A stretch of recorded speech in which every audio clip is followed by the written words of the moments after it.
সকলোকে নমস্কাৰ। এটি বিশেষ কাৰণত ভিডিঅ'টো বনালো। কিছু ঘণ্টা পূৰ্বে সন্মানীয় মুখ্যমন্ত্ৰী ডাঙৰীয়াৰ এটা ষ্টেটমেণ্ট পালো গণেশগুৰিৰ ফ্লাইঅভাৰ ছবিখনক লৈ পেলাই। তাত কিছুমান কথা মই ক'ব বিচাৰিছো, তেওঁ চাগে ভুল বুজি আছে।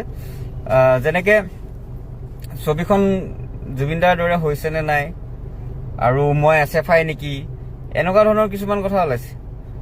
সেইবোৰ একেবাৰে নহয়। মই আচৰিত হৈ গৈছো যে মই SFI কেনেকে হৈ গলো। ছবিখন সেইদিনা মই গণেশগুৰিৰ কি কয় শিৱসাগৰৰ পৰা মই আহি আছিলো, তাত মোৰ কাম চলি আছিলে। আহি যোৰহাটত থাকিলোহি। যোৰহাটত থাকি পেলাই গম পালো যে ছবিখন কোনোবাই মোহাৰি পেলালে। তো সেইদিনাখন সিদ্ধান্ত ললো যে নাই, ছবিখন গৈ পিছদিনাখন আঁকিমগে, কাৰণ জুবিনদাৰ ছবিখন এনেকে মোহাৰি পেলোৱাটো আমি কোনেও নিবিচাৰো। কোনেও সেই কথাটোক লৈ পেলাই কোনেও সমৰ্থন দিয়া নাই, মই নিজেও দিয়া নাই। তো সেইদিনাখন ডিচাইড কৰিলো যে 4টা বজাত গৈ ছবিখন আঁকিমগে। খুব তেনেই সাধাৰণ কথা এটা আছিলে আচলতে। মোহাৰি দিয়া ছবিখন পুনৰ আঁকিম, একদম সাধাৰণ কথা। কিন্তু সেই সাধাৰণ কথাটোক নি পেলাই কিখন যে কৰি দিয়া হ'ল, মই আচৰিত হৈছো। 50,000 মানুহৰ চাকৰি খালো বুলি কৈছে, মোৰ কাৰণে জাপানৰ প্ৰধানমন্ত্ৰী নাহিলে বুলি কৈছে ছবিখনৰ কাৰণে, আৰু কত কি কথা ওলাইছে। এচাম মানুহে ইমান উঠি পৰি লাগিছে মোক বদনাম কৰিবৰ কাৰণে, মোক উপলুঙা কৰিবৰ কাৰণে। যথেষ্ট দুখ পাইছো মই এইবিলাক কথাত।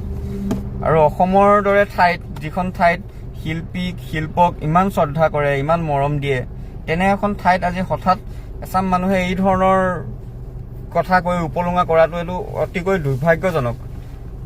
আমি অসমৰ মানুহে শিল্পক ভাল পায়, শিল্পীক ভাল পায় কাৰণেই আজি জুবিনদাৰ দৰে, বিষ্ণু ৰাভাৰ দৰে, ভূপেন হাজৰিকাৰ দৰে ইমান মহান শিল্পী আমি পাইছো। তো মই তেনেই সাধাৰণ ল'ৰা, ছবি আঁকি ভাল পাওঁ, ছবি আঁকি ঘূৰি ফুৰো। আৰু সেইদিনাখন যথেষ্ট ক্ৰাউড হৈছিলে। ক্ৰাউড হোৱাৰ কাৰণে, বেছি ভিৰ হোৱাৰ কাৰণে মই খুব বেছি 1 ঘণ্টা বা তাতকৈ অলপ বেছি সময় তাত মই থাকিব পাৰিলো ছবিখন আঁকি থাকোঁতে। তেতিয়া ফেন ক্লাবৰ ল'ৰাকেইটাই মোক লৈ গুচি গ'ল, বোলে নাই মাৰ্চেল, ক্ৰাউডটো বেছি হৈ যাব, পৰিৱেশটো বেয়া হ'ব, তুমি আঁতৰি দিয়া।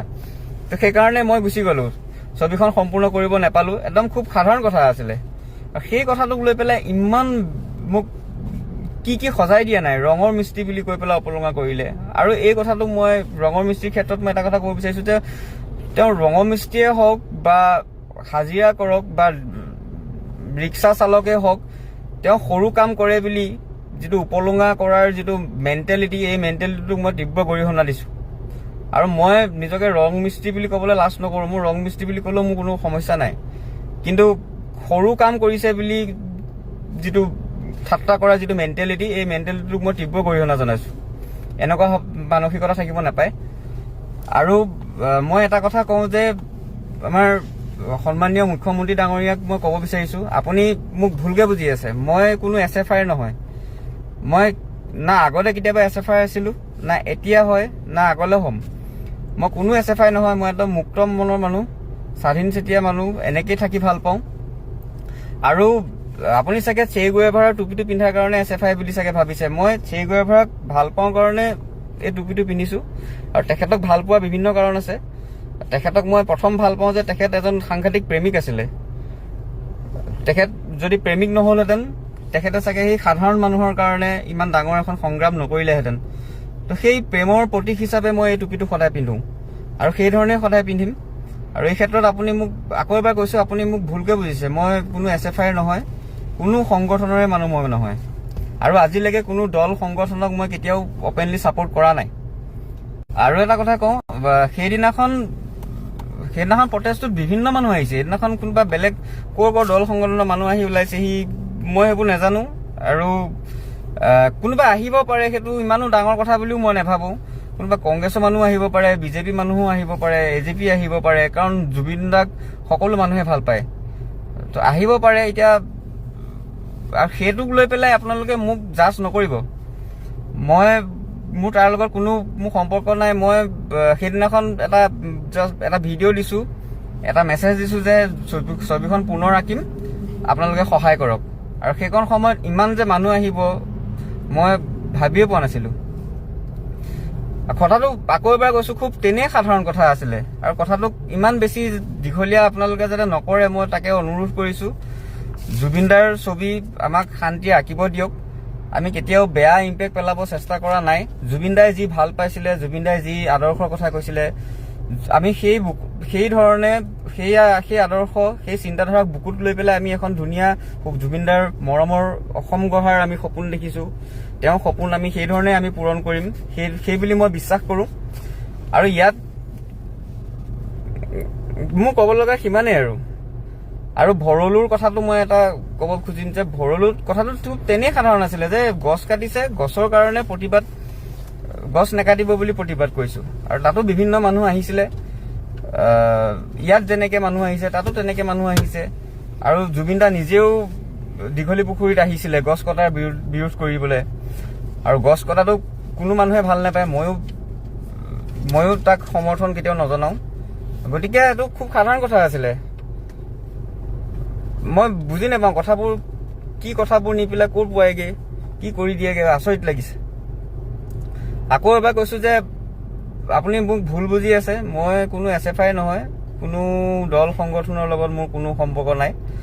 আৰু মই সকলোকে এটা কথা কওঁ, মই সকলোকে মানুহ হিচাপে চাওঁ। মই কাকো কেতিয়াও সি বিজেপি, সি কংগ্ৰেছ বা সি কোনোবা বেলেগ দল, কোনোবা সংগঠন, সেই ধৰণৰ টেগ লৈ পেলাই মই কাকো নাচাওঁ। আৰু ঠিক তেনেকে মোৰ লগত বিজেপি মানুহো মোৰ আপোন মানুহ আছে, মোৰ লগৰ বহুত ভাল বন্ধু বিজেপিতো আছে, কংগ্ৰেছত আছে, বিভিন্ন দল সংগঠনত আছে। আৰু এতিয়া মই সিহঁতৰ লগততো আৰু কথা নপতাকে থাকিব নোৱাৰো। গতিকে মোক সেই ধৰণে জাজ নকৰিব মই অনুৰোধ জনাইছো। মই একদম স্বাধীন চেতিয়া মানুহ। মই এই ধৰণে ছবি আঁকি আছো, এই ধৰণে ছবি আঁকি যাম। আৰু শেষত ক'ব লগা সিমানেই। জয় অসম, জয় জুবিনদা। এতিয়াৰ পৰা মই আপোনালোকক ক'লো ফটো চবে আঁকিব পাৰে, কিন্তু এই পাৰ্টিটোক মই ফ্লাইঅভাৰত ফটো আঁকিব নিদিওঁ। কাৰণ তেওঁলোকে ফ্লাইঅভাৰৰ বিৰোধিতা কৰে।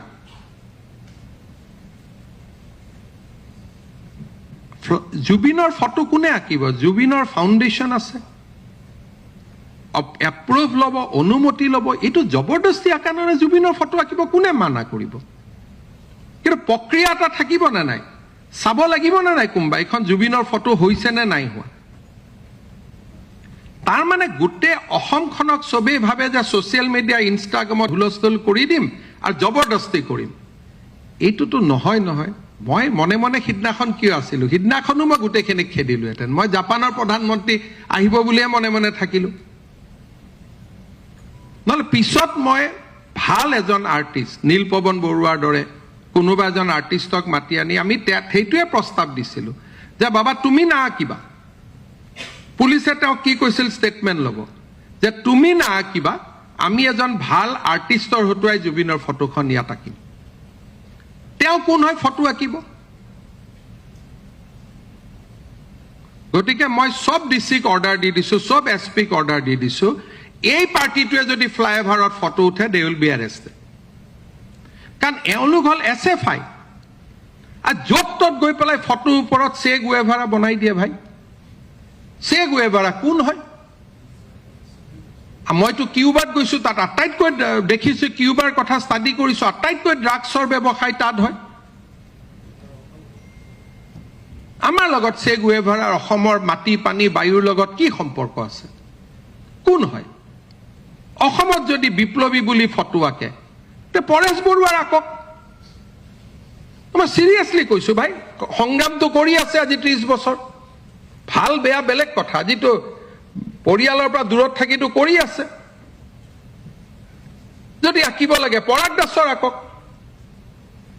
ইয়াত চে গুৱেভাৰাটো ক'ৰ পৰা আহিলে মোক কওকচোন? কোন হয়? মইতো নাজানো। এইটো মই এইখন ফটো দেখাৰ পিছত মই পঢ়িছো।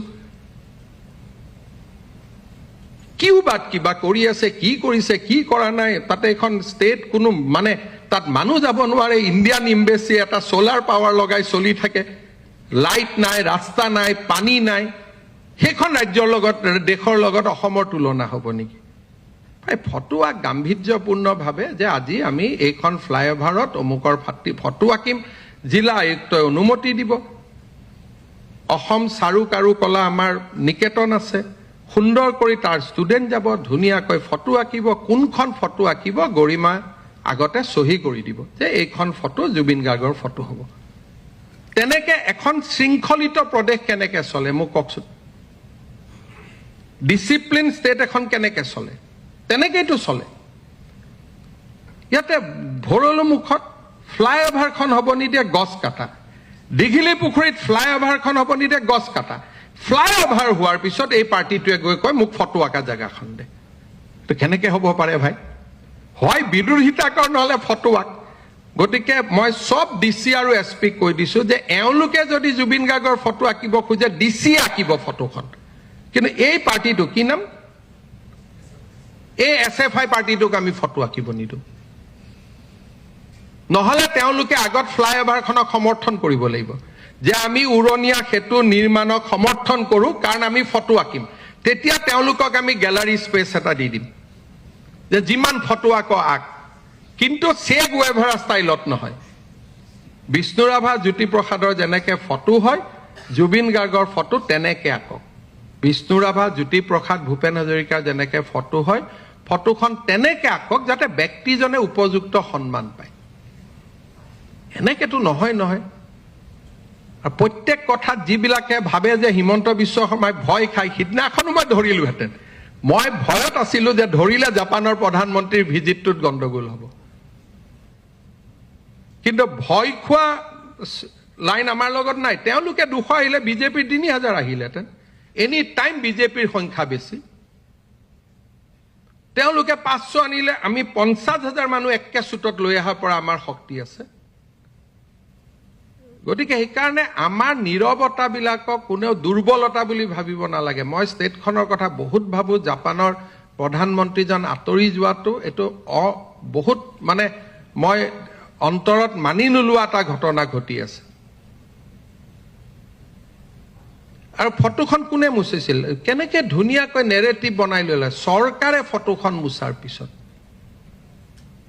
2টা মিস্ত্ৰী অসমীয়া, 2টা কন্ট্ৰেক্টৰ অসমীয়া। আপোনালোকক কালি মই আজিয়ে গৈ আপোনালোকে পাৰ্থ মহন্তৰ পৰা লৈ ল'ব নামকেইটা, আৰু তেওঁলোকক সুধিব কিয় মচিছিলে। কোনেওতো এটাও ইণ্টাৰভিউ নল'লে, এটা টিভিয়েওতো ইণ্টাৰভিউ নল'লে। সেই মানুহ দুজনক থানাতে বহি আছিল যে হিমন্ত বিশ্ব শৰ্মাই মচিব লগাই দিছিলে নেকি আপোনালোকক, কোনোবা ইঞ্জিনিয়াৰে মচিব লগাই দিছিল নেকি। একেবাৰে লিখিয়ে দিলে যে চৰকাৰে মচিব। চৰকাৰৰ জুবিন গাৰ্গৰ লগত কি আছে? চৰকাৰেতো জুবিন গাৰ্গৰ কাৰণে চব কৰি আছে। সমাধি বনোৱাৰ পৰা সিমান 25,000 টকা পৰ্যন্ত মহিলাখিনিক দিয়াৰ পৰা আমিতো চব জুবিনৰ কাৰণে কৰি আছো। কোৰ্টত স্পেচিয়েল হিয়াৰিঙৰ পৰা ভাল উকিল লগোৱাৰ পৰা আমিয়েতো চব কৰি আছো। আন কোনে কৰি আছে? গতিকে এই কথাটো মই এইটো কনটেক্সটত ক'লো যে অসমত এই কণ্ট্ৰাডিকশ্যনবিলাক থাকিব। প্ৰথম ফ্লাইঅভাৰৰ বিৰোধিতা কৰিব, ফ্লাইঅভাৰখন হ'লে ফটো মুচিব। আমি এনেকুৱা বিচাৰো যে ফ্লাইঅভাৰখনৰ বিৰোধিতা নকৰিব, ফ্লাইঅভাৰখন। বাজেটত 2টা সাধাৰণতে অসমৰ গৰিষ্ঠ সংখ্যক মানুহ যিটো 2টা বিষয়ৰ লগত জড়িত, বিশেষকৈ কৃষিৰ ওপৰত জড়িত হৈ থাকে জলসিঞ্চন। এই 2টা সাধাৰণতে কৃষিৰ লগত সম্পৰ্ক থকা বিষয়।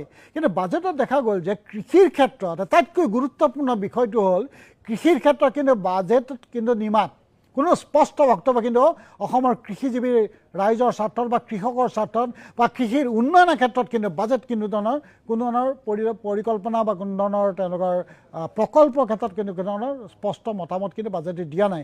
ঠিক একেদৰে জলসিঞ্চনৰ ক্ষেত্ৰত যদি আমি চাওঁ, জলসিঞ্চনত কৈছে যে 1410খন আঁচনি অচল হৈ আছে। সেই 1410খন আঁচনি অচল হৈ থকা আঁচনিখিনি তেওঁলোকে পুনৰ উদ্ধাৰ কৰিব চৰকাৰে। তাৰ কাৰণে 954 কোটি টকাৰ এটা বাজেট ধৰিছে।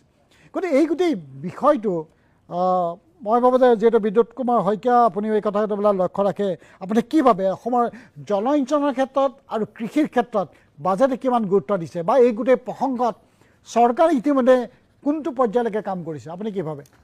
দাদা ধন্যবাদ জনাইছোঁ। প্ৰথম কথা, ইয়াতে ষ্টুডিঅ'ত যিকেইজন জ্যেষ্ঠ ব্যক্তি আছে তেখেতলোক লগতে আপুনি নিজেও আৰু লাইভতো মই দেখিছোঁ যে যথেষ্ট অভিজ্ঞ আৰু অৰ্থনীতি বা বাজেট বা অসমৰ ৰাজনীতি সম্পৰ্কে যথেষ্ট গুণীজ্ঞানী লোক গতিকে মই সকলোতকৈ কনিষ্ঠ তথাপিও মই আপুনি যিকেইটা কথা কৈছে দাদা হয় আৰু বিশেষকৈ জলসিঞ্চনৰ ক্ষেত্ৰত মই দেখিছোঁ দাদা অদীপ দা আপুনি যথেষ্ট লিখা মেলা কৰিছে মই আপোনাৰ আৰ্টিকুল কেইবাটাও আজি মোৰ লগত জেৰক্স কৰি লৈ আনিছোঁ গতিকে সেই বিষয়টো আপুনিও যথেষ্টখিনি লাগি আছে এতিয়া কথা হ'ল দাদা মই আজি চালোঁ যে প্ৰথমতে কৃষকৰ ক্ষেত্ৰত মই যিহেতু এটা কৃষক পৰিয়ালৰ পৰা আহিছোঁ আৰু মই কৃষক মুক্তি সংগ্ৰাম সমিতি অসমৰ আটাইতকৈ শক্তিশালী কৃষক সংগঠনটোক মই প্ৰতিনিধিত্ব কৰোঁ এতিয়া প্ৰথমতে বাজেটখন কৈছোঁ বিদ্যুৎ কুমাৰ শইকীয়া অসম কৃষক মুক্তিৰ জেনেৰেল ছেক্ৰেটাৰী সাধাৰণ সম্পাদক হিচাপে কাম কৰি আছে হয় দাদা প্ৰথমতে বাজেটখন এটা আশা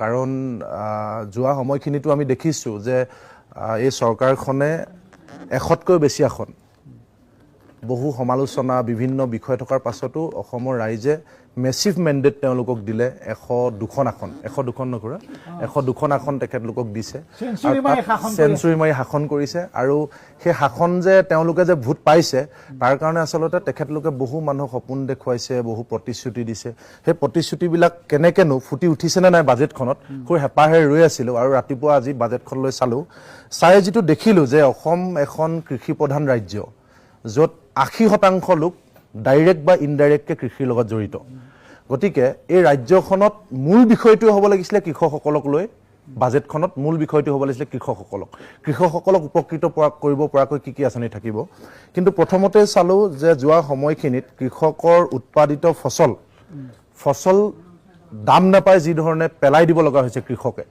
আমি যিটো সদায় কৈ আছোঁ যে MSP মানে উৎপাদিত ফচলৰ ন্যূনতম বজাৰ মূল্য বা সমৰ্থন মূল্য সেই ক্ষেত্ৰত কিন্তু বাজেটখন কৌশলগতভাৱে এৰাই চলিছে ইয়াত ধান বা অন্যান্য ফচল শাক পাচলিৰ ন্যূনতম সমৰ্থন মূল্যৰ ক্ষেত্ৰত বাজেটত শব্দ এটাও নাই তাৰ বিপৰীতে আপুনি চাব যে কিছুমান আমদানি কেন্দ্ৰিক বা চমক সৃষ্টিকাৰী আঁচনি কিছুমান প্ৰস্তাৱ আগবঢ়াইছে তাত কিন্তু সুস্পষ্ট কোনো নীতি নাই একো সুস্পষ্ট নীতি নাই আৰু 3 নম্বৰতে চাব যে কৃষক শ্ৰমিক বুলি ক'বলৈ যাওঁতে আমাৰ অসমৰ লাখ শ্ৰমিক লাখ যুৱক শিক্ষিত যুৱক কৰ্মৰ সন্ধানত অসমৰ বাহিৰত আছে বিভিন্ন সময়ত তেওঁলোকৰ ওপৰত সাংঘাতিক ধৰণৰ অত্যাচাৰ হৈছে চৰকাৰে কেৱল এখন মৃত্যুঞ্জয় বুলি এম্বুলেন্স দিছে ডেড বডিটো ঘৰলৈ আনিবৰ কাৰণে কিন্তু সেই শ্ৰমিকসকলক ঘূৰাই অনাৰ ক্ষেত্ৰত সেই শ্ৰমিকসকলৰ ভৱিষ্যতৰ ক্ষেত্ৰতো এইখনত ইয়াত বিশেষকৈ কৃষক পৰিয়ালৰ বেছি যুৱক যুৱতী তাত আছে তেওঁলোকৰ ক্ষেত্ৰত কোনো ইয়াত আঁচনিত শব্দ এটাও নাই তৃতীয়তে আপুনি যদি চাই যে জলসিঞ্চনৰ কথা আপুনি যিটো ক'লে দাদা জলসিঞ্চনৰ ক্ষেত্ৰত আমি দেখিলোঁ যে ইয়াতে 954 কোটি টকা ঠিক কৰিছে কিন্তু একে সময়তে আমি দেখিলোঁ যে এৰ' চিটি বা ছেটেলাইট চিটিৰ নামত কেৱল ভূমি অধিগ্ৰহণৰ নামত 2100 কোটি টকা আবণ্টন দিছে ভূমি অধিগ্ৰহণৰ নামত কিন্তু এৰ' চিটি বা ছেটেলাইট চিটিৰ পৰা কেনেকৈ উপকৃত হ'ব তাত কিমান মানুহ লাভৱান হ'ব কিমান মানুহে চাকৰি পাব এইটো মানে এটা বেলেগ ধৰণৰ কথা একো কোনেও গম নাপায় গছত কঁঠাল উঠত তেল নিচিনা কথা তাত কিন্তু 2100 কোটি টকা আবণ্টন দিয়া হৈছে কেৱল ভূমি অধিগ্ৰহণৰ নামত কিন্তু তাৰ বিপৰীতে যিখন ৰাজ্য কৃষি প্ৰধান ৰাজ্য য'ত আজিৰ দিনটোত অসমৰ গৰিষ্ঠ সংখ্যক জিলাত পানীৰ অভাৱত খেতিয়কে খেতি কৰিব পৰা নাই মই দাদা সেইদিনাখন আপোনালোকক দেখাইছোঁ এইবিলাক আজি এদিন দুদিনৰ আগৰ ফটো এনেকৈ মানুহ আজি কালিৰ ফটো এইবিলাক মই কালি মৰা ফটো এইবিলাক চব কৃষকে এনেকৈ মূৰে কপালে হাত দি আছে জলসিঞ্চনৰ অভাৱত পানী নাই অথচ দাদা আমাৰ ৰাজ্যখনত যোৱা বৰ্ষটোত মই কৈছোঁ যে বাজেটখন শুনিবলৈ খুব ধুনীয়া ইয়াতে বহি ইমান কোটি টকা ঠিক কৰিছোঁ ইমান কোটি টকা দিয়া হৈছে কিন্তু তাৰ বিপৰীতে আপুনি চাওক যে মই এই বৰ্ষৰ এটা প্ৰশ্নোত্তৰ শিতানৰ বিধানসভাৰ উত্তৰ যে 10 মে 2016 তাৰিখৰ পূৰ্বে অসমত মুঠ 8% কৃষিভূমিত জলসিঞ্চনৰ ব্যৱস্থা আছিল 8% 2016 চনলৈকে অলৰেডি 8% আছিল বুলি কাগজে পত্ৰ দেখুওৱা হৈছে কিন্তু 2016 চনৰ পিছত অৰ্থাৎ 2021 চনলৈকে আৰু 21 চনৰ পৰা 2026 চনলৈকে 2026 চনলৈকে যদি আপুনি চাই ইয়াতে টকা ঠিক কৰিছে জলসিঞ্চন বিভাগক বিগত 5 বছৰত আবণ্টন দিয়া হৈছে 5335 কোটি টকা 2021 চনৰ পৰা 26 চনলৈকে এই 5 বছৰত কেৱল পথাৰত পানী যোগানৰ নামত আবণ্টন দিয়া হৈছিল 5,350 কোটি টকা আৰু এই 5,350 কোটি টকা খৰচ কৰি ইয়াত উল্লেখ কৰিছে কেৱল 1.59% কৃষিভূমিত জলসিঞ্চনৰ ব্যৱস্থা কৰিছে তাৰমানে 5 9%। বছৰ।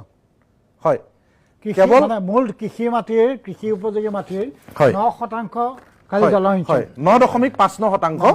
তাৰে যোৱা 5 বছৰত 5,335 কোটি টকা খৰচ কৰি কেৱল 1.59% ভূমিত জলসিঞ্চনৰ ব্যৱস্থা কৰিছে আৰু সেই জলসিঞ্চন যিখিনি কৰা হৈছে মানে 10%ও নহয় 9.59%।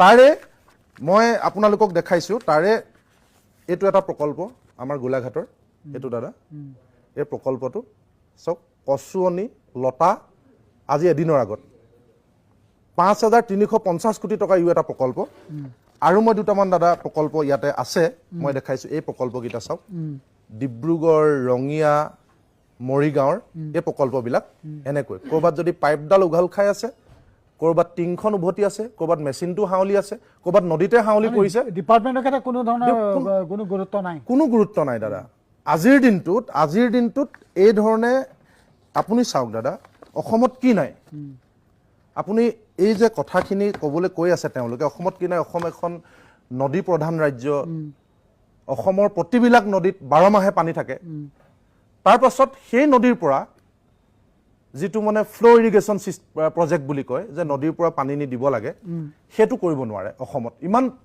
টকা খৰচ কৰাৰ পিছত অথচ ৰাজস্থানৰ নিচিনা এখন মৰুভূমি ৰাজ্যত আপোনালোকে জানে যে ৰাজস্থানত তাৰ জলসিঞ্চন বিভাগে হাৰিয়ানাৰ পৰা যিটো ইন্দিৰা কেনেল বুলি কয় হাৰিয়ানাৰ পৰা পানী বুৱাই নি মৰুভূমি ৰাজ্যত শস্য শ্যামলা কৰিব পাৰিছে চিফ মিনিষ্টাৰে যিটো হেৰি দিছিল বাজেটৰ পাছত তাতে পাইপলাইনেদি জলসিঞ্চন কৰা হ'ব বুলি এটা কথা কৈছে কিন্তু না আজি কৈছে দাদা কিন্তু পাইপলাইনটো মানে যোৱা সময়ত নদীখিনি আমাৰতো ব্ৰহ্মপুত্ৰ নদীটো এই 5 বছৰত বিজেপি বা কোনোবাই খান্দা নাই ব্ৰহ্মপুত্ৰ নদীৰ পৰা প্ৰাকৃতিকভাৱে অতীজৰ পৰা আছে অসমত কিমান নদী আছে সেই নদীৰ পৰা 5 বছৰত যেতিয়া 5,500 প্ৰায় কোটি টকা খৰচ কৰাৰ পিছতো দিব নোৱাৰে পথাৰত এই অৱস্থা হৈ থাকে মই আকৌ আহিম অতি গুৰুত্বপূৰ্ণ বিষয়টো জলসিঞ্চনৰ গোটেই বিষয়টো অতি গুৰুত্বপূৰ্ণ কাৰণ ইয়াতে যদি আমি জলসিঞ্চনক সহায় কৰিব নোৱাৰোঁ যে কৃষি নহ'ব কৃষি নহ'লে গৰিষ্ঠ সংখ্যক মানুহৰ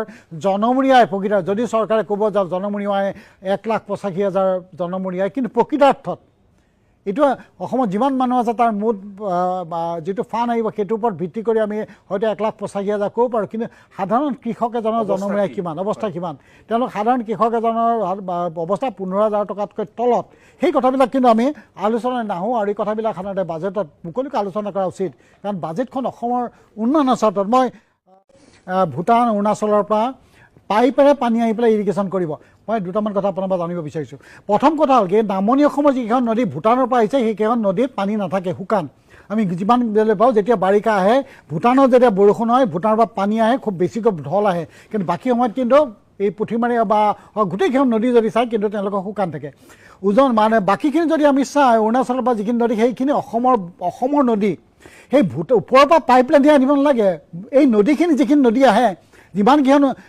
লখিমপুৰ ধেমাজি আৰু শোণিতপুৰ জিলাত যিমানকেইখন নদী আছে সেই নদীৰ যিখিনিৰ পৰা পানী যিমান আহে সেই নদীৰ পৰাই আনিব পাৰি কিন্তু সেইটো নকৰি যদি অৰুণাচল ভূটানৰ পৰা পাইপেৰে পানী আনিম বুলি কোৱা এইটো এটা মই ভাবোঁ যে এটা কল্পনাৰ ওপৰত থকা এটা বিষয় যিটো বস্তু আমি সাধাৰণতে পথাৰখনৰ পৰা পানী উলিয়াই আনি পথাৰখনতে পানী দিব পৰা নাই তাত ভূটান অৰুণাচলৰ পৰা পানী আনিম বুলি কোৱা এই কথাবিলাক নিশ্চয় বাজেটত মই ভাবোঁ যে এইবিলাক মই ভাবোঁ যে বৰ অসাৰ বুলি ভাবোঁ কি ভাবে দাদা এতিয়ালৈকে আমাৰ অসমত যি দুটা পদ্ধতিৰে পথাৰত পানী যোগান ধৰি আছে এটা ফ্লো যিটো নদীৰ পৰা বা নলীনাদৰ পৰা ডাইৰেক্ট পাইপ দি পানী দিয়ে আৰু এটা লিফ্ট যিটো পাম্পৰ জৰিয়তে লিফ্ট ইৰিগেশ্যন বুলি কয় লিফ্ট ইৰিগেশ্যনৰ ফ্লো ইৰিগেশ্যন এতিয়া ফ্লো ইৰিগেশ্যনৰ যিমানবিলাক মেচিন মই আজি দাদা আপোনাৰ ইয়াৰ পৰা মই চেলেঞ্জ কৰি কৈছোঁ মন্ত্ৰী নহয় তেওঁলোকৰ মুখ্য অভিযন্তাই এখন প্ৰেছ মিট দি কওকচোন ক'ত কিমান কাৰ্যক্ষম হৈ আছে ক'ত কেইটা কাৰ্যক্ষম হৈ আছে চৰকাৰে ইতিমধ্যে কৈছে 1,410টা প্ৰকল্প বেয়া মই তেওঁলোকক চেলেঞ্জ কৰিছোঁ তেওঁ কওক না ক'ত আছে দেখুৱাই দিয়ক ক'ত কাৰ্যক্ষম হৈ আছে